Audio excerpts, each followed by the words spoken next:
La Fondation Denis Eleonora Foretia, c'est une organisation non gouvernementale de droit camerounais créée en 2012 et qui a plusieurs activités. Nous opérons dans le domaine de l'humanitaire, nous opérons dans le domaine de l'éducation. Alors, nous opérons également dans le domaine de la recherche scientifique et de la promotion du développement. Il est vrai que l'une des missions des universités au Cameroun, au-delà de la recherche, c'est la contribution au développement, et la Fondation Denis Eleonora Foretia ne saurait être du reste.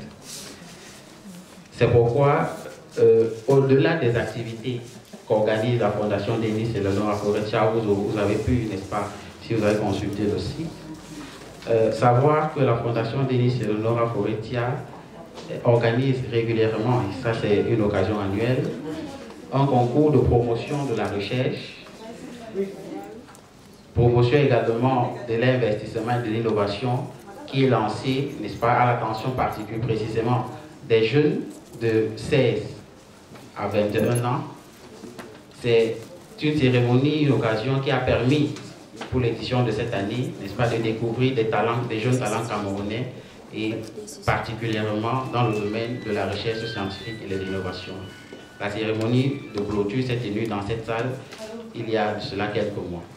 Alors, comme je le disais, au-delà, n'est-ce pas, des activités qu'organise la Fondation Denis Eleonora Foretia, il y a ce volet scientifique, il y a ce volet recherche qui nous permet, n'est-ce pas, de nous réunir ce matin, ce volet recherche qui est managé par le CAFO Policy Institute. C'est le think tank, n'est-ce pas, de la Fondation Denis Eleonora Foretia. Et au sein du CAFO Policy Institute, nous avons peut-être la prétention, mais nous avons la volonté de, peut-être que c'est une position d'orgueil, mais en fait il s'agit de positionner le Cameroun à la place qu'il mérite, parce qu'en fait, on se rend compte qu'il y a des think tanks au Cameroun, il y a de la recherche scientifique qui est faite, mais elle n'est pas connue. Ces recherches scientifiques aussi, elles ne permettent pas de mettre en mutuelle concurrence les chercheurs qui parfois travaillent de façon isolée, n'ont pas l'occasion de se rencontrer, n'ont pas la possibilité d'échanger autour de leurs objets, autour des perspectives et autour des enjeux qui traversent la recherche. Les chercheurs sont concentrés dans chacun de son côté à réfléchir sur ces objets, à réfléchir sur les questions qui l'intéressent au quotidien. Nous avons pensé qu'il était important au sein de la Fondation, n'est-ce pas, de créer cette plateforme utile entre les chercheurs au Cameroun et entre les centres de recherche qui permettrait, n'est-ce pas, d'entretenir la flamme et finalement d'entretenir cette émotion. Cela est également justifié pour ceux qui sont curieux. Il y a régulièrement un classement des think tanks qui est fait chaque année par l'Institut de Californie aux États-Unis. Et chose curieuse, c'est que le classement de cette année, qui est paru cette semaine, n'est-ce pas, donne une mauvaise position. Je ne sais pas si c'est, je préfère le dire ainsi, donne une mauvaise position aux institutions, aux think tanks camerounais. Pour preuve, sur 100 institutions, sur 100 think tanks qui sont de droit camerounais, on n'a qu'un seul et qui figure à la 91e place. On peut dire qu'il y a une régression en fonction du classement l'année dernière où la dite institution, au centre de recherche d'environnement, n'est-ce pas, se situait à la 88e position. Donc il y a, n'est-ce pas, urgence. Il y a urgence. Il est important, n'est-ce pas, de rectifier le tir. C'est pourquoi au sein de la Fondation Denis Eleonora Foretia et précisément du CAFO Policy Institute, nous avons jugé bon, nécessaire de nous arrêter un temps soit peu pour, n'est-ce pas, faire le point. Faire le point. Et on ne peut faire le point que si on invite autour de la table, n'est-ce pas, les centres de recherche, que si on invite autour de la table les think tanks sur la place camerounaise pour essayer, n'est-ce pas, de créer cette émulation. C'est l'objectif, c'est le but, c'est l'enjeu de la rencontre de ce matin et nous pensons que les résultats seront, n'est-ce pas, au rendez-vous des expectations, au rendez-vous des attentes. Nous allons commencer. Je donnerai la parole au docteur Ukocho du Carrefour Policy Institute qui va accueillir ses copanélistes et dire, si nécessaire, son mot introductif. Merci beaucoup au nom de l'Institut Carrefour. Cet événement, j'espère, va vous apporter beaucoup en ce qui concerne le rôle des think tanks au Cameroun et aussi le paysage des think tanks. Merci encore une fois de plus, docteur, d'avoir pris la peine de venir.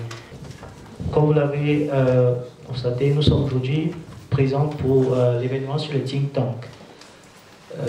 C'est un honneur pour moi et un privilège d'être en compagnie d'exceptionnels docteurs, des docteurs d'exception, des chercheurs en profusion, pour modérer ce panel sur le rôle des think tanks. Alors, il n'y a plus besoin de me présenter, moi c'est Ulrich Dipoula, je suis économiste et analyste en politique publique au Carrefour Policy Institute, un think tank logé à la fondation Denis Sambenoa Forestia. Cet événement est assez historique parce que c'est la première fois de ma mémoire d'observateur qu'un événement rassemble les think tanks au Cameroun, ou alors des sympathisants de think tanks. Donc c'est assez un privilège pour moi. Notre panel va porter aujourd'hui sur le rôle des think tanks au Cameroun. On définit les think tanks comme les centres de recherche en politique publique. Ce sont des centres qui essayent, ou alors qui réduisent la frontière, ou alors réduisent la distance entre les chercheurs et les décideurs publics. Tout au long de notre discussion avec les docteurs, nous allons travailler ou essayer de répondre à deux principales questions. Pourquoi les think tanks sont-ils importants au Cameroun? Et quel est le rôle des think tanks au Cameroun pour ce panel? Alors, en fait, la question n'est pas anodine parce que Arnaud Yombo vous a présenté les statistiques. En 2017, selon le Global Growth Think Tank Index Report de l'Université de Pennsylvanie, nous avons 22 think tanks au Cameroun et le premier 88e sur 90. En 2018, pour la mise à jour, nous avons 22 think tanks et le premier think tank camerounais 91e sur 97. Nous sommes derniers apparemment. Qu'est-ce qui se passe? Nous allons donc essayer de répondre à ces questions. Alors pour le faire, nous avons convient 3 représentants de think tank et un représentant du ministère de la Recherche scientifique. Le docteur Moumek est chef de cellule de la division et de la planification au ministère de la Recherche scientifique et l'innovation. Merci docteur d'être avec nous. Je tiens à dire que je suis le chef de la cellule de programmation et de planification à la division des politiques scientifiques et de la planification. Et initialement, c'est le chef de division qui était invité ici. Malheureusement, il n'a pas pu être là, donc je viens en son lieu et place. Une fois de plus, merci. Ok, merci. Le docteur Parfait Akana, il est directeur exécutif du Monto Institute. C'est un chercheur qui enseigne actuellement à l'ESTIC. Le docteur Parfait Akana est un produit des universités camerounaises et étrangères. Il a fait Yaoundé 1, Yaoundé 2, UHS Paris 13. Le docteur Parfait Akana a travaillé avec le Codestria et c'est un passionné des questions. Votre thématique, c'est gouverner la folie, c'est ça, docteur? Je ne sais pas. Bah, si c'est celle-là que vous avez retenue, en effet, c'est l'une de mes thématiques, mais je m'intéresse aussi beaucoup aux mobilisations digitales et à la question des politiques publiques dans l'espace numérique. Ok, merci. Merci d'avoir honoré notre invitation. On va continuer avec le docteur Claude Zobo, Aline. C'est une macroéconomiste de formation qui a fondé l'IRADAR. L'IRADAR, c'est l'initiative de recherche en développement durable en Afrique centrale. Le docteur Zobo souhaite créer une plateforme pour les chercheurs afin que les chercheurs puissent s'exprimer librement et contribuer au rayonnement de l'Afrique centrale. Elle a notamment publié plusieurs tribunes pour ceux qui sont familiers au réseau Linkage sur le franc CFA dans l'Afrique des idées. Donc c'est vous dire le profil du docteur Zobo. Bonjour et bienvenue docteur. Merci en 96 pour l'honneur qui est à ma modeste personne. Ok. On va continuer avec le docteur Hugues Couchou, qui est directeur du Carrefour Policy Institute. Le think tank, la Fondation Faurecia. Docteur Couchou a un PhD en finance à l'Université de Bath. Il a enseigné des marchés financiers et d'autres disciplines dans le domaine des finances pendant 8 années d'expérience déjà. C'est ça, docteur? 2 ans, j'ai enseigné pendant 2 ans, oui. Mais j'ai 8 années d'expérience en consultation et en finance, oui. Ok. Donc, le docteur Couchou est là avec nous pour aborder justement le rôle que font les think tanks au Cameroun. On va commencer avec les premières interventions. Peut-être demander à chaque représentant de think tank de nous présenter un peu son institution et de nous donner le rôle que cette institution joue actuellement au Cameroun ou en Afrique, voire dans le monde. Pour comprendre un peu le rôle de l'IRADAC, permettez-moi de revenir sur la jeunesse.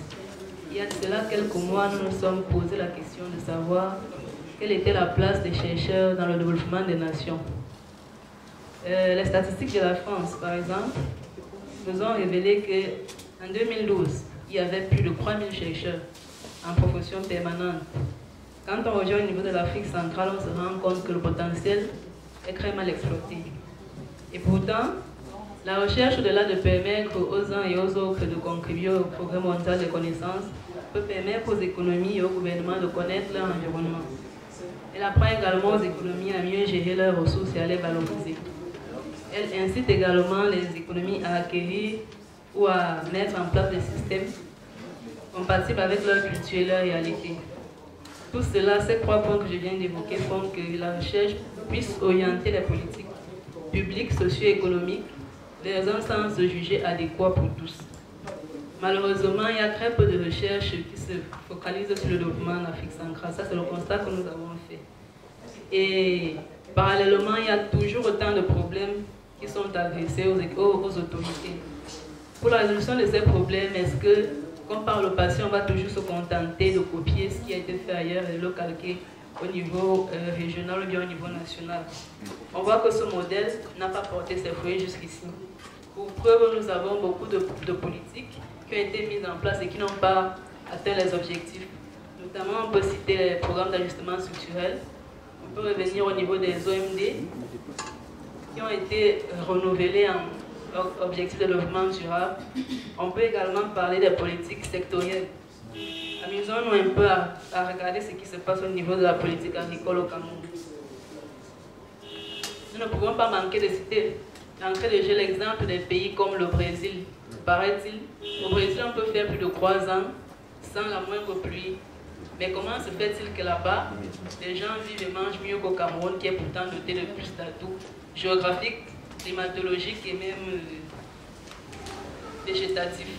Ça, c'est une des questions qu'on peut se poser. Quand on essaie de séquer le système agricole au Cameroun, on va se rendre compte que, malgré tous ces avantages, l'agriculture au Cameroun représente toujours moins de 20% du PIB. Malgré tous ces avantages, l'agriculture contribue très peu au développement au Cameroun. Et que, parallèlement, plusieurs projets de coopération ont avorté au ministère avec le MINADER. Je vais citer par exemple le projet de l'ambassade du Brésil qui voulait financer une usine de transformation de manioc. On nous a fait savoir que la demande exigée par l'ambassade du Brésil était de 100 000 boutures.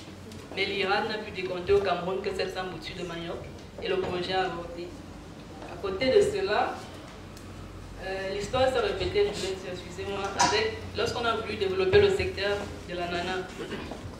On voit donc qu'au niveau du secteur agricole, il se pose un problème de données et un problème de capacité productive.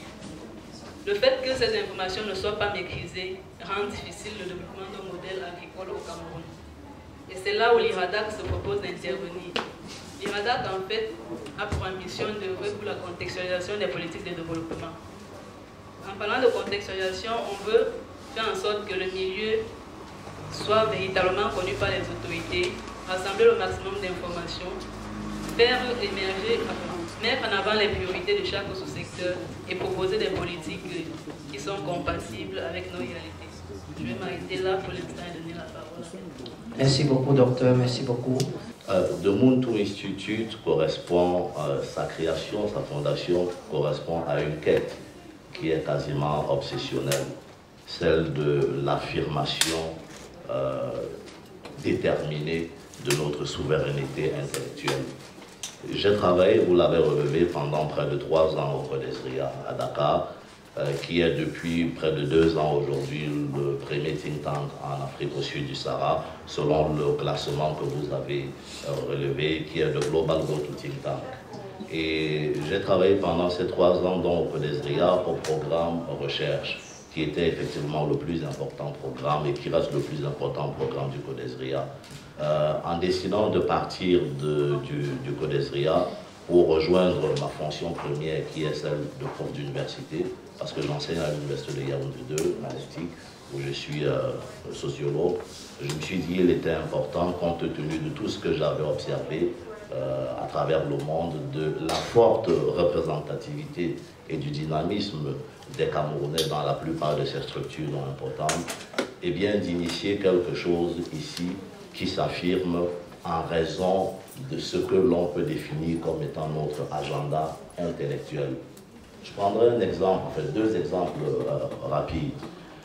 Le CODESRIA organise tous les 2 ans une assemblée générale qui est en fait le grand colloque international et le colloque le plus important dans le domaine des sciences sociales et des humanités sur le continent. L'édition de 2015, mais ce n'était pas une nouveauté, l'édition de 2015 rassemblait 100 chercheurs invités sur la base d'un appel à candidature. Sur les 100 chercheurs, il y avait environ 25 Camerounais. Parmi les 3 nationalités que l'on retrouve le plus dans les activités de sciences sociales et d'humanité sur le continent, notamment dans ces institutions, le Cameroun arrive depuis un certain nombre d'années en première place devant le Nigeria et le Kenya. Ce qui n'est pas un détail. Cette année, c'était également pareil. Je vais dire en 2018, décembre 2018, c'était également pareil. Près d'une vingtaine de chercheurs camerounais. Lors du Forum mondial des sciences sociales, co-organisé en 2016 par l'UNESCO et le CODESRIA, sur la centaine de participants africains, il y avait environ 30 à 35 Camerounais. Ce n'est pas un détail. Ce qui veut dire qu'il y a un gisement qui est absolument important. Et de mon point de vue, ce qui compte ici, c'est la manière d'organiser cela, de construire un leadership dans ce domaine-là. Mais j'estime qu'on ne construit pas un leadership par des stratégies d'ajustement qui consistent nécessairement à tendre la main vers l'extérieur en disant on a besoin d'argent pour faire ceci et pour faire cela. Nous devons mériter notre souveraineté intellectuelle.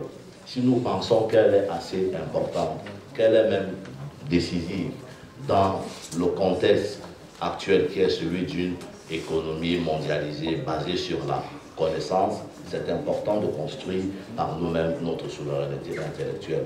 Et le Muntu Institute voudrait apporter sa petite pierre à cet édifice. Dr. Pucho, you are the director of the CAFU Policy Institute.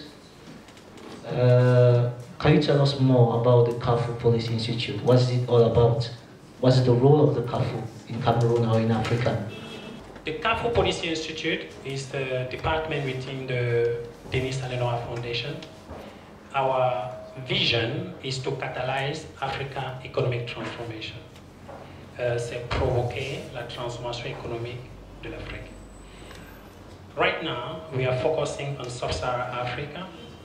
What we are doing in practice is to take findings and recommendations from research people and convert it or transform it into policy prescriptions or policy options in a language that policy makers or decision makers can easily understand. En d'autres termes, ce que nous faisons au CAFU Policy Institute, c'est de prendre les travaux des chercheurs, les résultats, les recommandations, et les convertir en un langage que les décideurs politiques comprennent facilement et transformer ces résultats-là en politiques publiques qui peuvent être mises en œuvre afin de développer notre pays. Alors, le rôle du think tank, ou le rôle du Café Public Institute, c'est d'être un pont entre l'académique et les politiques publiques. The role of a think tank is to be like a bridge between academics and policy. What we do, because politicians or decision makers do not easily understand research paper or research findings. So what we are trying to do is to convert those research paper or research findings into a language that is easily understandable by decision makers and making policy prescription. The reason why the CAFO Policy Institute exists is because we strongly believe in decision-making process that involve evidence, scientific evidence. La raison de notre existence principale, c'est parce que nous croyons fermement que pour que le Cameroun se développe, il faut que nous prenions des décisions politiques basées sur la recherche. Ça veut dire quel que soit le secteur d'activité, la santé, le développement, l'économie, l'agriculture, quelle que soit la décision que le gouvernement va mettre en place, nous souhaitons que ces décisions-là soient basées sur des évidences scientifiques. C'est ce qui se fait en Europe, aux États-Unis, c'est pour ça qu'ils sont développés. Les États-Unis ont plus de 2000 think tanks ou centres de recherche. Le Cameroun n'en a que 22. Donc vous comprenez qu'il y a un effort à faire afin d'encourager un peu plus les think tanks au Cameroun. Parce que notre travail, notre rôle est très important et vital même pour la transformation économique de ce pays. Merci. Okay. Merci beaucoup, Dr. Bouchou, pour votre intervention. Dr. Boumoumek Patrick, Écho. Tout le monde ici se pose la question de savoir, je dis, les non-initiés, par exemple, quand ils entendent le think tank, ils pensent que c'est une secte, c'est une boîte noire, c'est assez opaque. On aimerait bien savoir, est-ce qu'il y a une politique de think tank au Minrezi? Je vous remercie de me passer la parole. Le Minrezi est le ministère en charge de la recherche et de l'innovation au Cameroun. Donc en charge de manager la recherche au Cameroun sur les priorités nationales. Mais je vous fais remarquer aussi, je dis ça, je fais remarquer également que la recherche ne se fait pas seulement au Minrezi, ça se fait également dans les universités, dans les institutions privées. Et le Minrezi a donc la mission de savoir ce qui se passe en matière de recherche et d'innovation au Cameroun. Pas un devoir de contrôle, mais le Minrezi a la charge d'orienter la politique du gouvernement en matière de recherche et d'innovation. Et dans cette mission, associe tous les partenaires qui font de la recherche et de l'innovation. C'est pour ça qu'au Minrezi, nous avons une expression qui nous est très commune et que nous appelons le système national de recherche et d'innovation, qui comprend les institutions étatiques que vous connaissez certainement, IRAD, IAGM, IMPM, etc. Les universités, les chercheurs privés et d'autres associations au courant desquelles les centres de recherche dans les think tanks. Et je me réjouis du fait que nous soyons associés à cet événement parce que ça nous permet de prendre la mesure, n'est-ce pas, des autres acteurs que nous ne maîtrisons toujours pas et qui réfléchissent sur les problématiques qui sont les nôtres. Le docteur Akana l'a dit, personne ne fera la recherche à notre place sur nos problèmes. Que ce soit en agriculture, que ce soit sur les mutations sociales qui ont cours dans notre société. Nous ne pouvons pas, si nous voulons nous développer, compter sur d'autres personnes. Donc à ce niveau, j'ai bien aimé son expression qui est celle de, vous avez dit autonomie ou la souveraineté intellectuelle, n'est-ce pas, qui doit pouvoir guider nos actions. Au Minrezi, nous avons, puisque nous travaillons de manière très étroite avec nos instituts de recherche, nous avons une dynamique au sein de chacun d'entre eux. pour partager la connaissance, pour réfléchir, pour dresser des perspectives sur les missions qui sont assignées à ces différents instituts. Pour vous donner un peu un exemple, au niveau de l'IRAD, nous travaillons sur les productions animales, végétales, halieutiques, forestières, les systèmes de production. Et au sein de chaque coordination, au sein de la division la recherche scientifique, il est organisé à échéance régulière des conférences, débats, des communications scientifiques pour pouvoir partager la connaissance et voilà, se dresser. Vous savez, chercher, on ne trouve pas en fait, on déplace juste le problème. Okay? Quand vous faites de la recherche sur une thématique, vous n'allez pas trouver quelque chose de définitif, vous allez trouver une solution, mais le problème va se situer certainement ailleurs. Donc, voilà la politique que nous avons au sein des différents instituts pour réfléchir. Certainement, vous me direz, ces conférences qui sont organisées indoor ne sont pas souvent très ouvertes à d'autres partenaires et nous y réfléchissons. Nous cherchons la meilleure formule pour pouvoir agréger autour d'une table et les think tanks et les chercheurs institutionnels pour réfléchir sur les problématiques qui nous concernent. Au niveau du ministère proprement dit, nous avons ce que nous appelons le mois de la recherche. Ce sont les conférences sur tous les thèmes thématiques possibles qui sont ouvertes aux chercheurs, aux personnes qui ont quelque chose à apporter. Et nous donnons à ces rencontres-là une grande audience pour permettre de sensibiliser le grand public, n'est-ce pas, sur des problèmes qui nous concernent. Voilà un peu, grosso modo, comment s'organise la réflexion prospective au niveau du ministère de la Recherche scientifique et de l'innovation. Donc, je ne voudrais pas remettre la parole sans quand même faire un petit commentaire sur les think tanks qui existent déjà. Pour dire que, en ce qui concerne c'est l'IADAC, voilà, en ce qui concerne l'IADAC, en ce qui concerne la politique agricole de notre pays, nous pouvons ne pas être d'accord. Nous constatons tous qu'elle n'a pas l'efficacité souhaitée parce que nous avons énormément de potentialité. Mais les résultats ne sont pas très probants. Alors, on peut regarder le problème sur différents angles. Je vais juste m'attarder à une remarque que vous avez faite et qui est relative à l'IRAD. Quant au nombre de plantules ou de boutures de manioc qui devraient être produites, etc. Je ne peux pas entrer sur les autres aspects de notre politique agricole, je veux me concentrer sur l'aspect recherche. Pour dire que dans d'autres pays, il y a un indicateur qui est très très très pertinent et qui concerne la recherche. C'est ce qu'on appelle le DIRD. C'est un indicateur qui a été mis en place par l'OCDE, qui est le ratio entre les investissements qui sont injectés dans le secteur de la recherche par rapport au produit intérieur brut. Et à la déclaration de Lagos en 1980, les pays africains avaient résolu, n'est-ce pas, de mettre 1% de leur PIB consacré à la recherche. Aujourd'hui, les champions au niveau mondial, c'est la Corée, c'est Israël, avec les taux qui vont dans les 4 et poussières. Quand on dit 4 et poussières, vous pouvez imaginer les sommes dont on parle. Regardez aujourd'hui la place qui est donnée à la recherche. Je ne dis pas la recherche institutionnelle, la recherche. La recherche, parce que vous tous, vous faites partie du système national de la recherche et de l'innovation.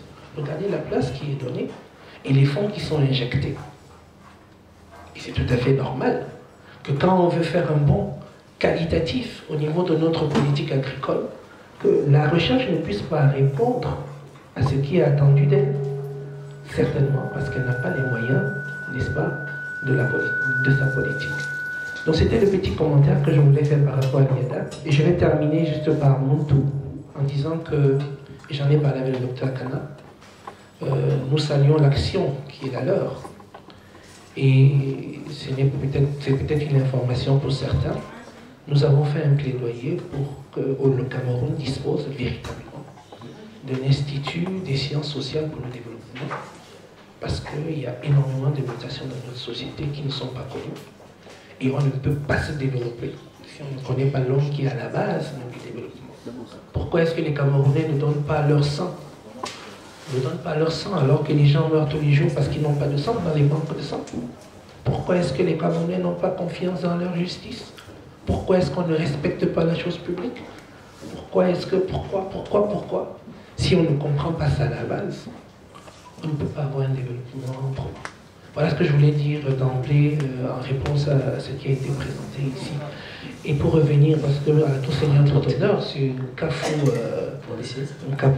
Policy Institute, vous chargez de rendre digeste, n'est-ce pas, les résultats de recherche en politique. Mais la vision que nous avons, et peut-être on va revenir dans le débat, au niveau de la recherche, c'est de passer directement à des innovations.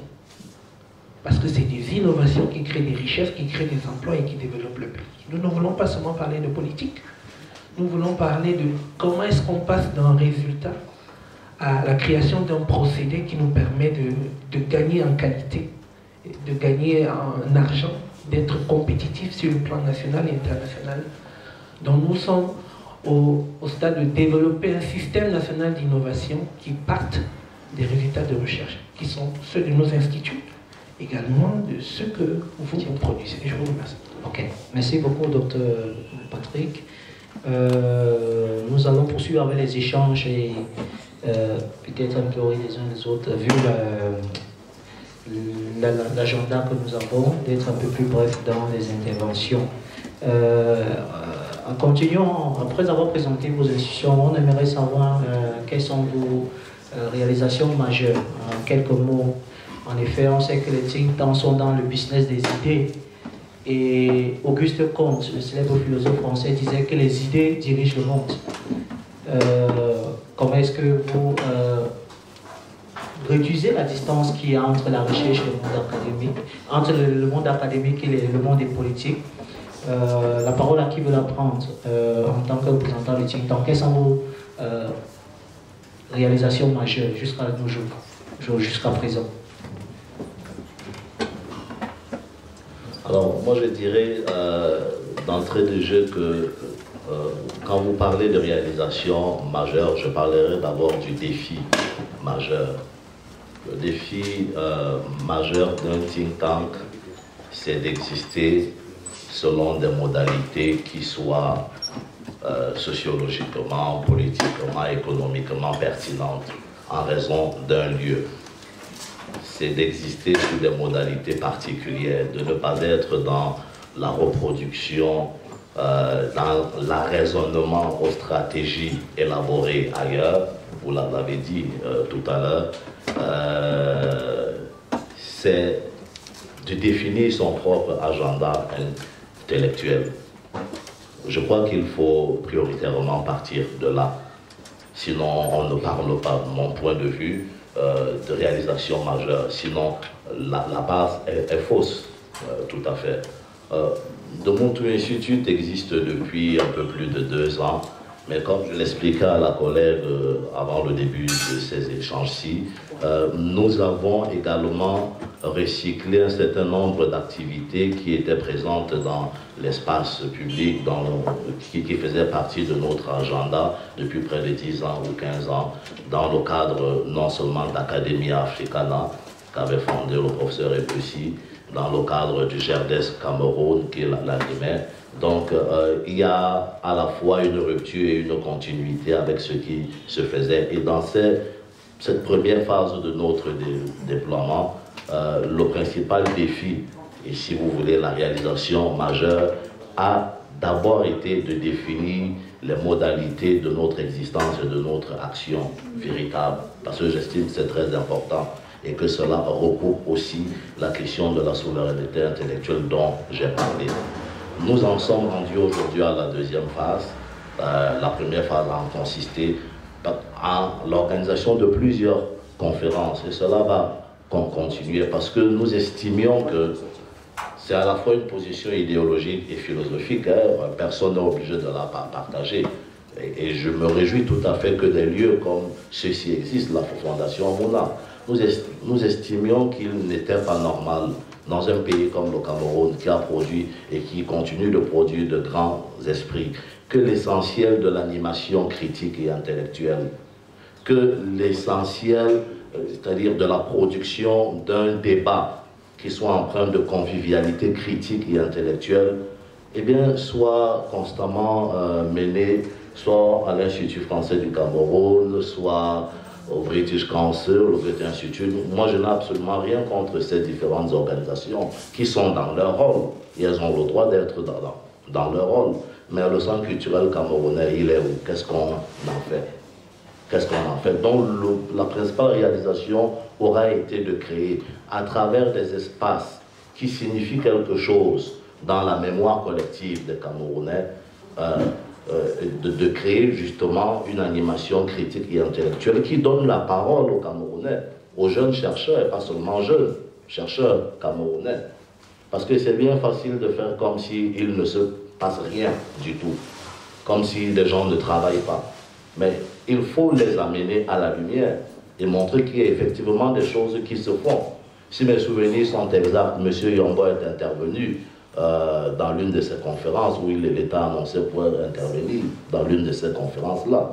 Et nous avons effectivement vu, voilà, il y a des gens qui travaillent sur telle question, qui peuvent être mobilisés à souhait pour apporter leur expertise, parce qu'il faut structurer un espace public de débat où on peut effectivement articuler des questions de recherche qui sont menées dans les centres de recherche et des universités et les débats quotidiens qui nous occupent dans notre pays. Ça a été ça la première phase et j'estime en toute modestie que nous y sommes parvenus jusqu'ici, en juger par les différents retours et commentaires que nous avons. La deuxième phase qui va être lancée d'ici quelques mois consiste en la création.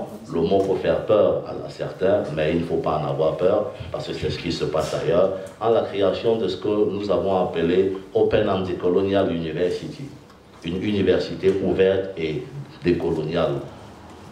Certains parlent d'université populaire, mais nous n'avons pas préféré adopter ce terme. Une université ouverte et décoloniale, dont la perspective est résolument décoloniale, dont la perspective n'est pas de considérer, comme l'aurait dit le professeur Eboussi, qu'il y a eu déjà un avènement du sens de l'histoire et que tous les autres, c'est-à-dire nous en l'occurrence, on n'a plus qu'à s'ajuster, à recopier. Non, on n'a pas à recopier. Nous devons produire nos propres solutions et elles existent.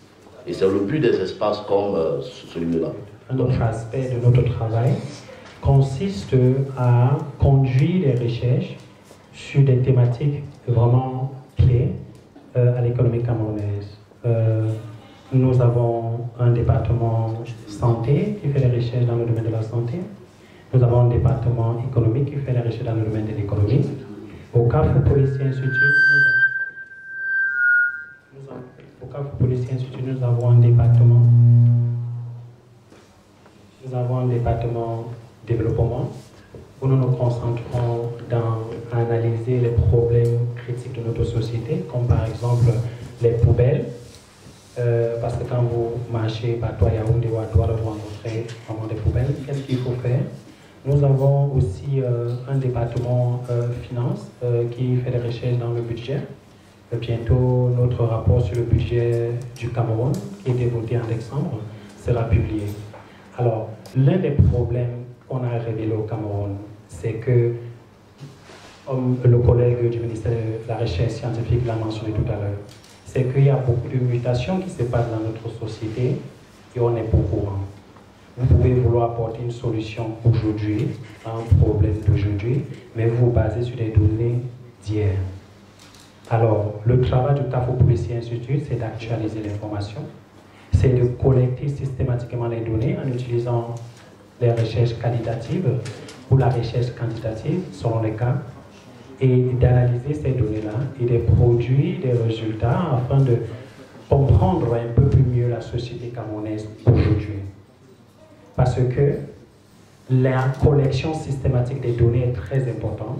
L'analyse de ces données afin de produire des informations qui pourraient être utiles aux décideurs politiques. Par exemple, je vous prends un exemple concret.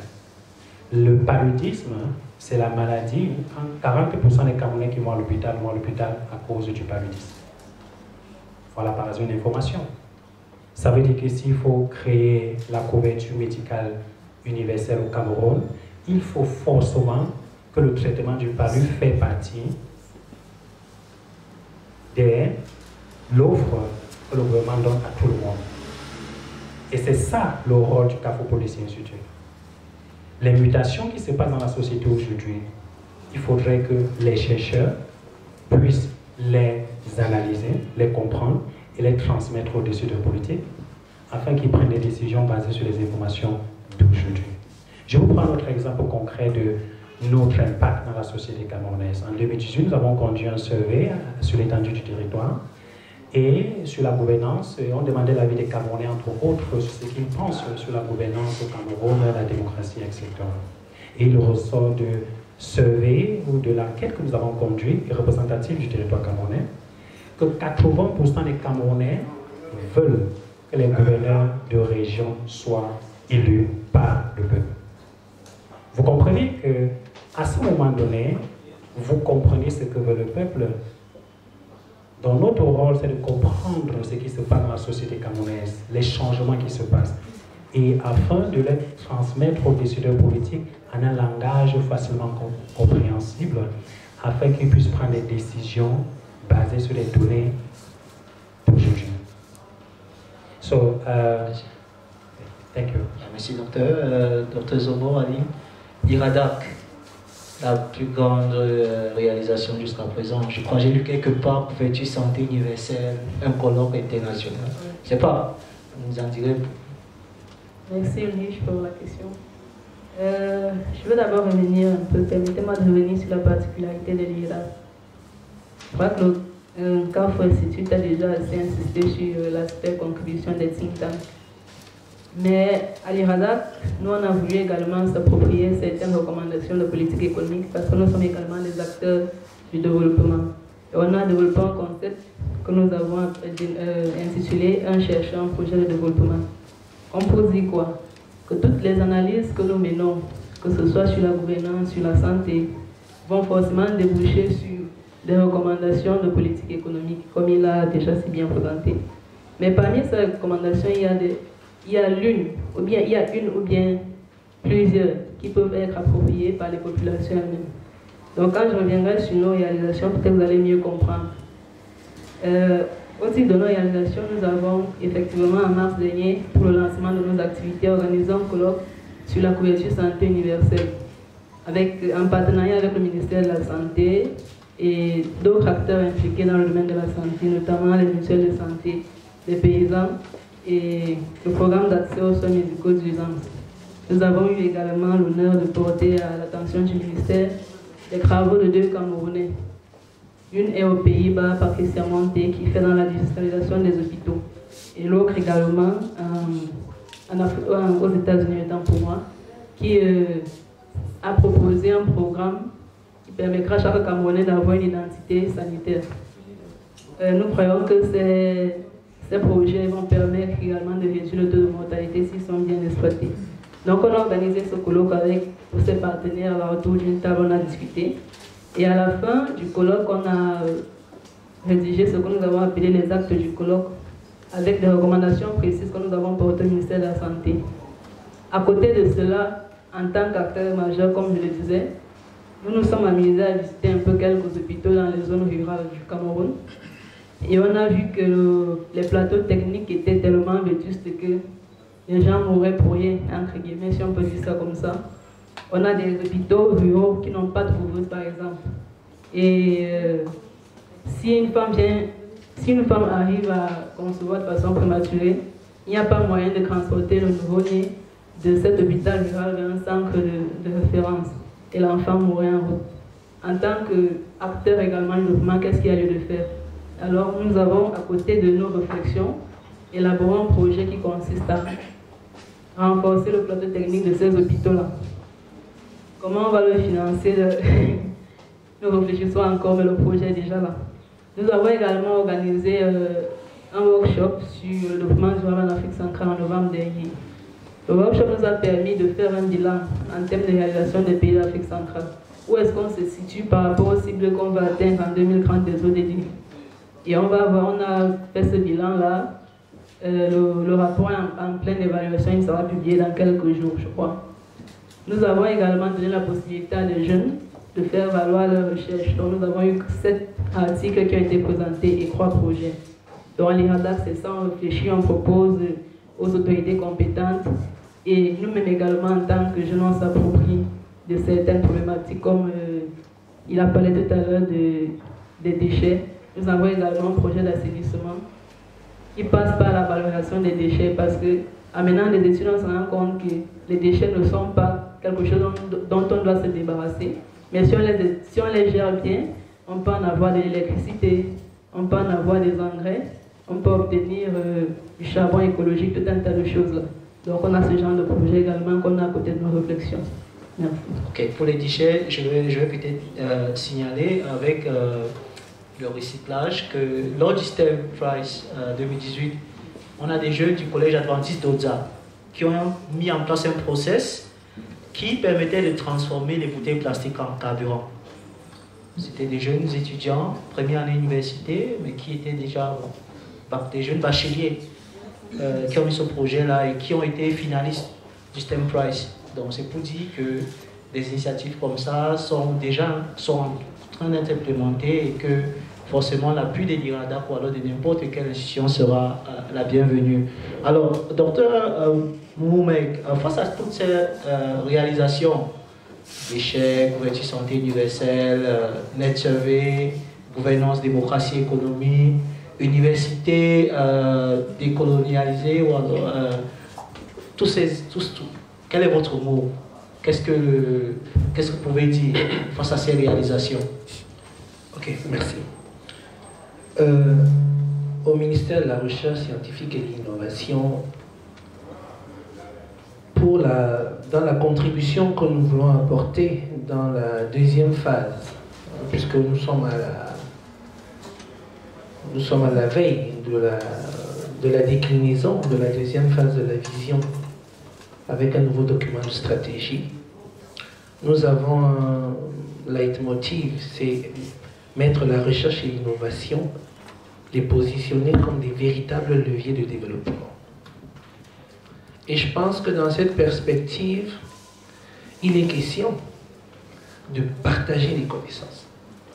Il est question de donner la place à la recherche pour que la recherche édifie la société, pour que la recherche pèse sur les débats, pour que les résultats de recherche soient ramenés de manière basique pour être compris par les citoyens. Je dis le citoyen, mais c'est le citoyen lambda. Et en écoutant toutes ces immenses réalisations des think tanks, je me dis, pour qui est-ce que nous faisons tout ça? Si nous ne réfléchissons pas à la façon de partager, de vulgariser ce que nous faisons, nos réflexions, ça nous paraît, excusez-moi de l'expression, comme de la masturbation intellectuelle. On le fait pour qui? Est-ce qu'on doit seulement influencer le politique au niveau de la présidence? Ou ce que nous trouvons, ce que nous jugeons utile, nous devons le ramener vers les collectivités, vers les villages, vers les groupements socio-professionnels. Donc la question que je voudrais nous poser à nous tous, c'est comment est-ce qu'on fait pour partager, mais vraiment partager à longue échelle, à grande échelle, ce que nous trouvons.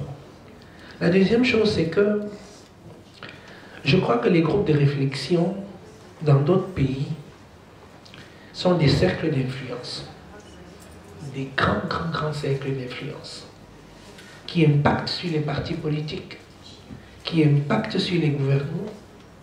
Et je pense que nous devons réfléchir à comment est-ce que tous ces cercles de réflexion qui sont créés dans le but de vraiment de faire émerger notre société participent au grand débat de l'heure. Je discutais avec un panéliste juste avant de commencer et il me disait carrément son peu de foi dans les documents de stratégie que nous voulons mettre en place.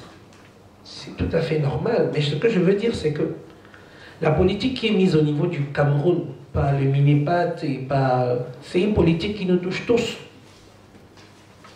Si nous pensons que c'est une affaire du gouvernement, comme si le gouvernement est une entité qui est loin de nous, mais nous mettons le doigt dans l'œil. Nous devons tous mettre le pied dans le plat. Tous. Nous avons trouvé le moyen de participer au grand débat sur la politique agricole, sur la stratégie de développement de chaque secteur pour apporter quelque chose. C'est notre pays. Et je sais que beaucoup me diront, oui, on a pensé ça, mais ils ne veulent pas nous écouter, ils s'en foutent. Je dis non. Je dis non. C'est la première fois, je pense, que le ministère de la Recherche est invité comme institution à une réflexion comme ça. Il y a beaucoup de chercheurs du ministère de la Recherche qui sont dans la salle, je les vois. Mais si vous n'invitez pas l'institution, comment est-ce que vous voulez faire porter la parole? Comment est-ce que vous voulez faire remonter l'information au niveau de la tutelle? C'est pas possible. C'est carrément pas possible. Moi, dans le rapport que je ferai, je dirais, et ça, moi je vous l'ai dit, il y a la grande nécessité de prendre en compte les centres de réflexion. Nous, on voyait les universités, mais on ne voyait pas les centres de réflexion. Vous avez des publications, vous avez des études que vous faites, vous avez des découvertes, comme ces jeunes d'Odia. Mais si nous ne sommes pas au courant, comment est-ce qu'on arrive à... Il s'agit de mutualiser. Et je pense que à la fin, nous devons tous avoir comme résolution de trouver le meilleur mécanisme pour mutualiser. C'est-à-dire en faisant participer tout le monde et en intervenant de manière mais vraiment prégnante sur les grands débats de l'heure. On veut faire un nouveau document de stratégie qui va nous piloter pendant 7 ans. On peut ne pas être d'accord, mais notre rôle, si on fait la recherche, c'est pour le dire sur la place publique, le dire aux populations qui peuvent avoir un impact, le dire aux députés. Je voudrais remercier mon collègue de nous rappeler que nous sommes libres. On appelle ça linguistique une double injonction contradictoire. Lorsqu'on vous dit vous êtes libre, vous soyez libre, évidemment. Non, je crois que le rôle du ministère de la Recherche doit, de mon point de vue, n'allez pas y voir une attaque, doit aller au-delà de l'organisation de grandes manifestations quasi foraines, comme ces journées d'excellence scientifique, mais de structurer plutôt un espace qui permette, somme toute, qui lui permette et qui permette au Cameroun, somme toute, d'accomplir et de réaliser la stratégie qui est la sienne. On l'a rappelé, on est dans une économie mondialisée qui est basée sur la connaissance et vous ne pouvez pas vous inscrire dans une telle économie en étant divisé contre vous-même, en ne créant pas véritablement un cadre d'expression qui permette de libérer l'innovation. Et vous l'avez dit, à raison, l'innovation crée de la richesse, contribue au développement en ne permettant pas de créer ce cadre-là qui va justement libérer les énergies et permettre aux initiatives, qu'elles soient publiques ou privées, d'accomplir des choses qui vont à l'endroit, c'est-à-dire qui sont en résonance avec la stratégie qui est celle du ministère de la Recherche et de l'innovation. Évidemment, on peut très bien fonctionner dans un cadre donc, associatif. L'agrément qu'on pourrait ou non obtenir du ministère de la Recherche et de l'Innovation n'est pas une nécessité absolue, mais elle peut s'avérer importante lors de certaines négociations qui sont utiles pas uniquement aux institutions qui s'aventurent dans ce domaine-là, mais également à la stratégie globale de la recherche. Voilà. Avant le docteur Parfait, docteur Couture, au-delà de l'agrément, que faut-il au Tintan pour qu'il puisse pleinement jouer le rôle au Cameroun? Pour répondre à votre question, je vais mentionner l'idée qu'a eu notre fondateur, Dr Davis Boissien, pour créer cet événement. le souci majeur qu'il a eu, c'est qu'il s'est dit que, et si tous les think tanks au Cameroun, il y en a 22, sur l'Université de Pennsylvanie, Dr. Forestier s'est posé la question, si les think tanks au Cameroun pouvaient avoir une plateforme où ils peuvent se réunir et créer une certaine synergie. Ça veut dire que voir comment on peut faire pour travailler ensemble. Par exemple, il n'est pas à répéter les recherches. Si les think tanks pouvaient se réunir. Alors, il a créé cet événement. Ensuite, il planifie d'organiser un autre événement, toujours à travers le Capo Policy Institute, afin de réunir tous les think tanks au Cameroun. Après celui-ci, on va créer, je ne sais pas quand ça va se passer, certainement cette année. Une sorte de forum des think tanks, de sommet des think tanks, c'est ça? Voilà. Donc, pour réunir tous les think tanks camerounais afin de voir comment on peut faire pour s'en sortir et créer une synergie. Pour répondre à votre question, notre souci ou notre sollicitation auprès du ministère de la Recherche scientifique et de l'Innovation, c'est de voir comment est-ce qu'ils peuvent créer une plateforme qui permettra aux centres de recherche camerounais de se réunir et de créer une certaine synergie. Il faut qu'on se connaisse. Il faut que je connaisse le Dr Nzobo, il faut que je connaisse le Dr Akana, il faut que je connaisse de quoi il travaille, il faut qu'il connaisse de quoi je travaille, pour qu'on essaie de voir comment on peut faire pour créer une synergie afin d'optimiser nos résultats. Donc, si vous pouvez créer une plateforme pareille, ce serait une bonne chose. Voilà, c'est juste une sollicitation. Qu'est-ce qu'on fait après le Dr Zobo? Nous nous connaissons déjà, nous travaillons depuis le début de nos activités avec la Fondation, donc on peut supposer que cette plateforme existe déjà, il faut juste la formaliser et la rendre plus pertinente.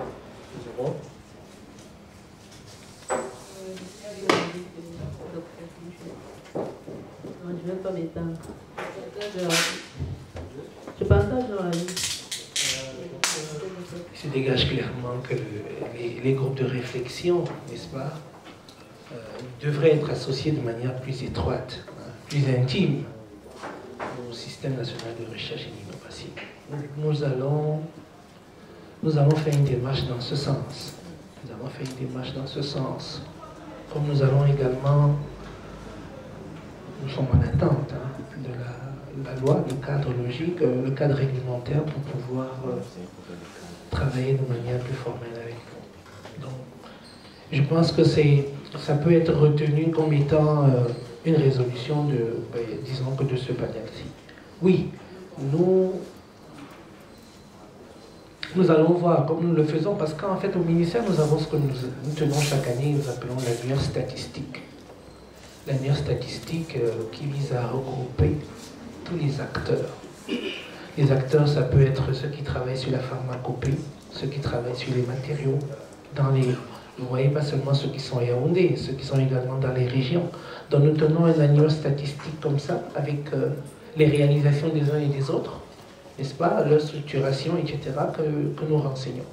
Cet annuaire n'est pas public, et peut-être que nous devons réfléchir à la façon de le rendre public.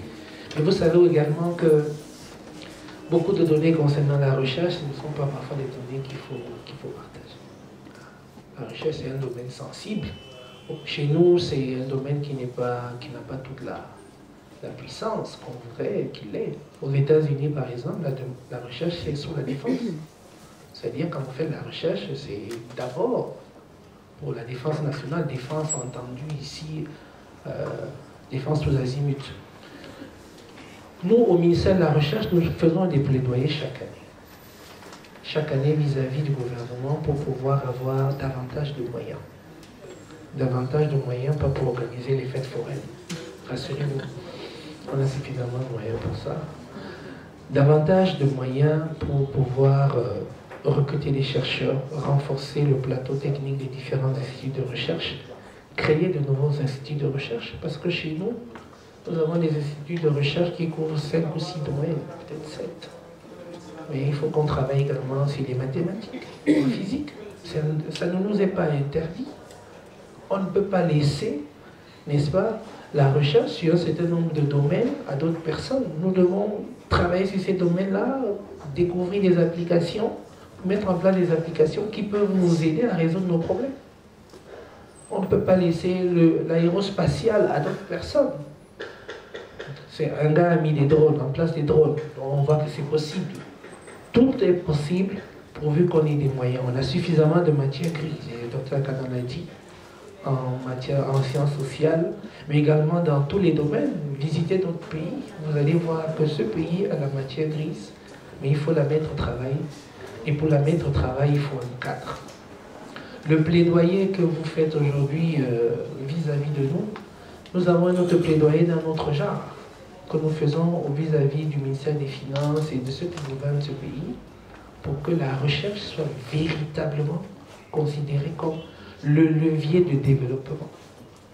Que la recherche puisse produire des connaissances, des procédés qui puissent permettre de créer des PME, qui puissent permettre de créer des richesses et qui puissent permettre à notre pays d'avancer.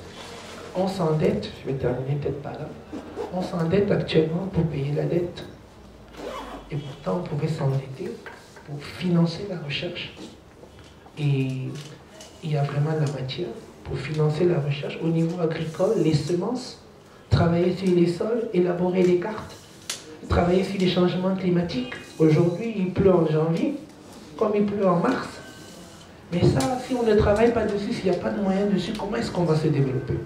Et c'est pour moi ici l'occasion de dire que les think tanks, ok, aujourd'hui travaillent sur, à mon avis, travaillent sur certaines problématiques sociales, mais il y a beaucoup de choses techniques qui ne sont pas mises sur la table.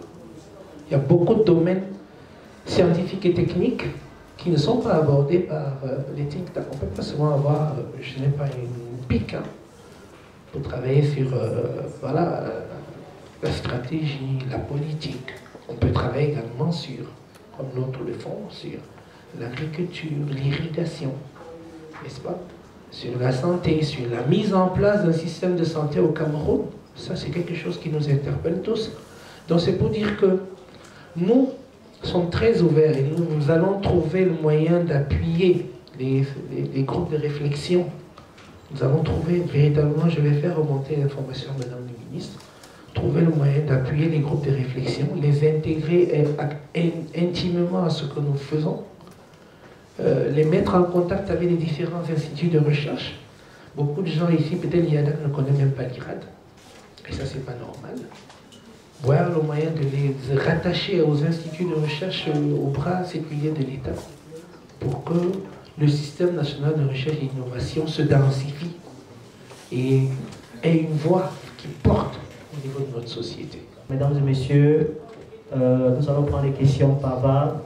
Le processus il est le même, vous vous présentez et vous posez votre question, vous donnez votre contribution.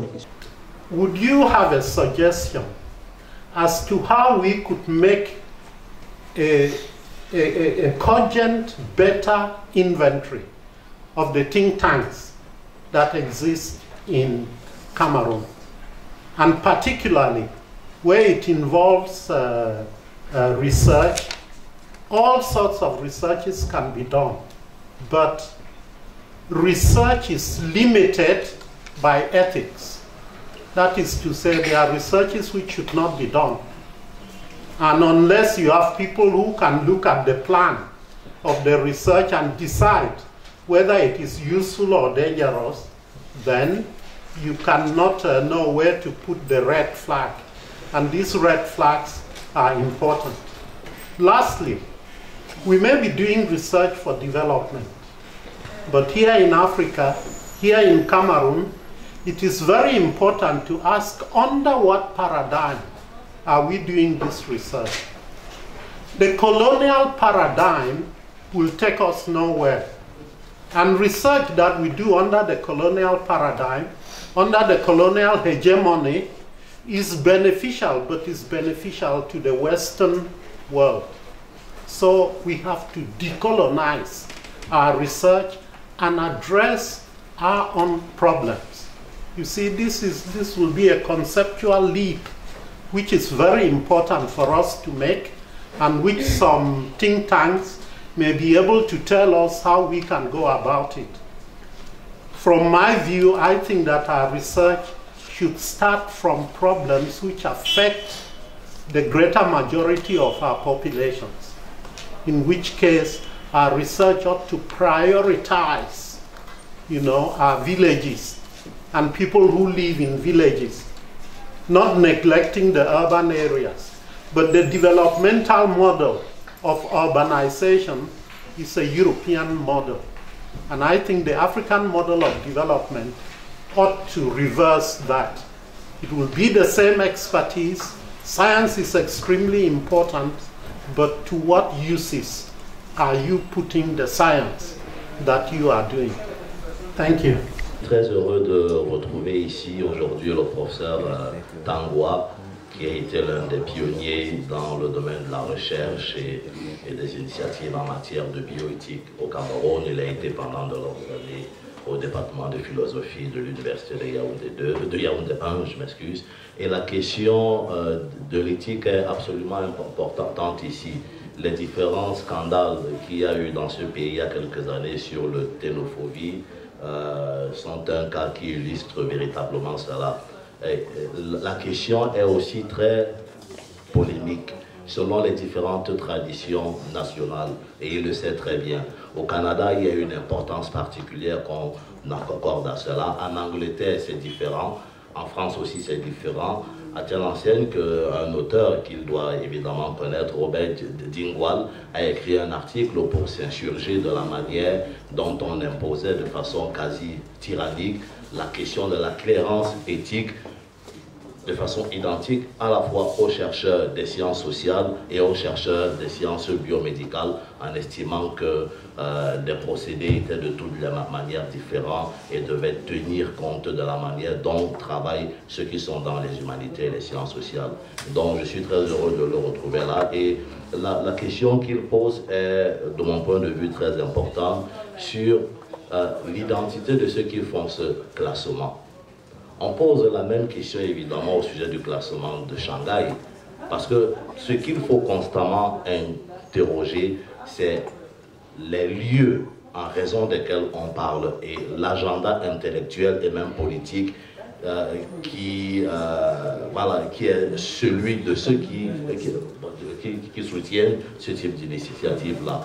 Un classement comme celui de Shanghai ou celui du Global Go-To correspond aussi à de fonctionner par des stratégies d'ajustement.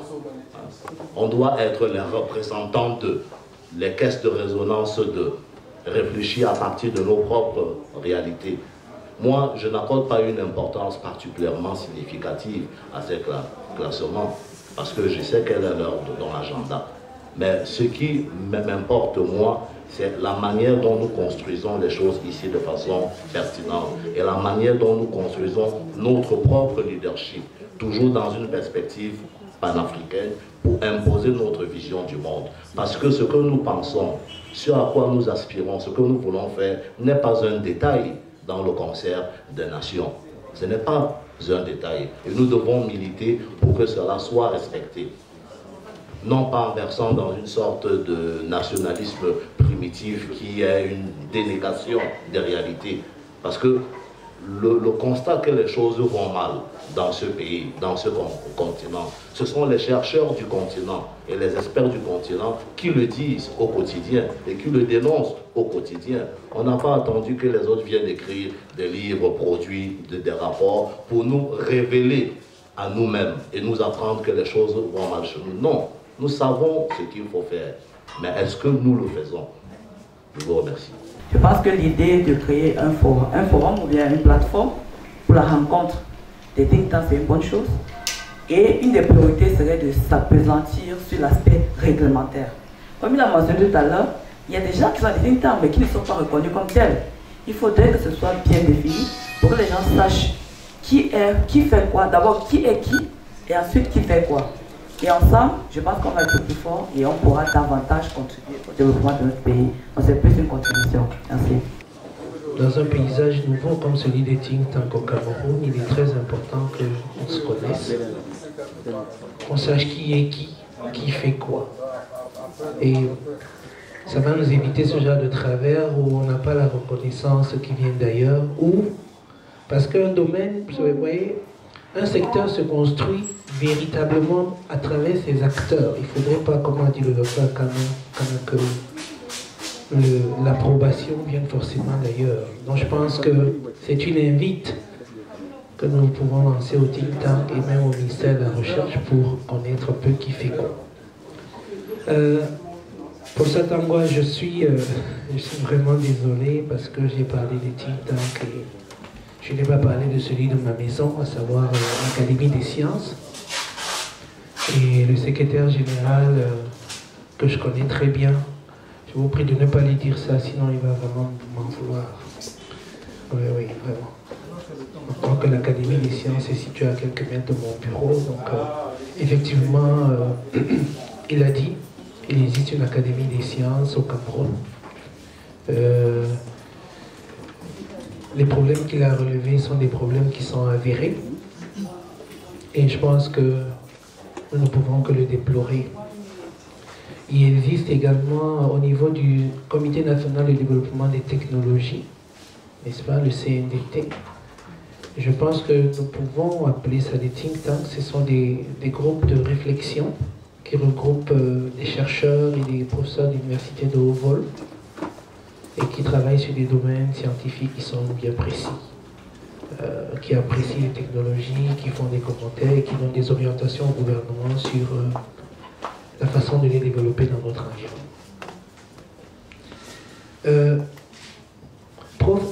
Effectivement, au niveau du MINRESI, également, nous avons un comité d'éthique.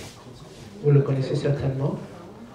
Et également au niveau du ministère de la Santé, il existe notre comité d'éthique. Je pense que le rôle du MINRESI, de toute façon, dans sa configuration actuelle, le rôle que lui a assigné le gouvernement, c'est de connaître des recherches qui sont élaborées, qui sont mises en place dans d'autres universités, dans les universités et dans les centres, les multiples centres qui sont sous la tutelle du ministère de la Santé, entre autres. Malheureusement, cette coordination n'est pas parfaite parce qu'au Cameroun, chacun est roi un peu chez lui et il n'existe pas cette solidarité ou cette synergie qui ferait qu'on arrive à mieux contrôler ce que nous faisons. Nous y travaillons. Nous allons continuer à travailler à cela. Et nous avons chaque année des missions qui partent de la division des politiques d'où je suis issu,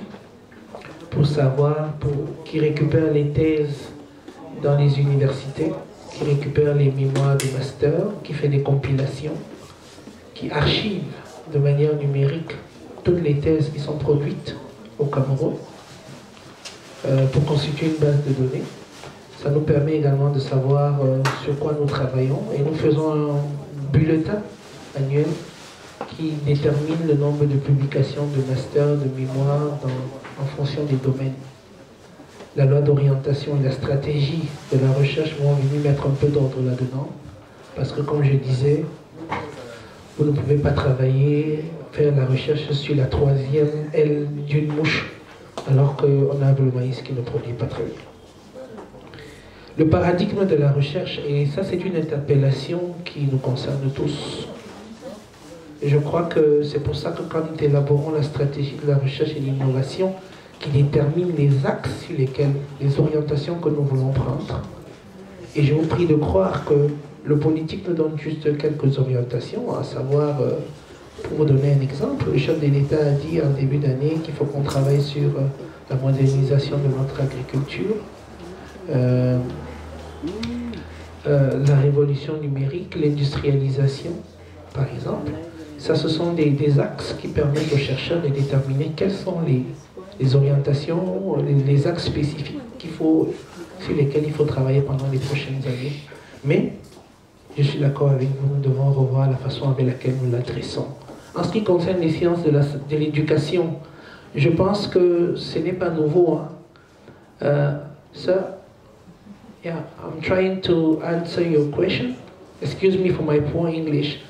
I think that it's a very long debate on how do we educate our children nowadays. As I said in the beginning, our society is in complete mutation. You see, you have the new technologies, you have internet. Those are things that change children mentality, and I think that Professor Tangwa was here can say much more about that. We need to change the way that we need to change the way of educating our children, and this is why we are pleading for a new institute in charge of social and human development to study all those aspects of our society that are not very put in light. So it's our common plea, and we hope that this year the government will accept that this institute just rise up. We used to have the Institute for Human Sciences that has been dismantled because of, it was said that they were influenced by the politics, by opposition, to say like it was.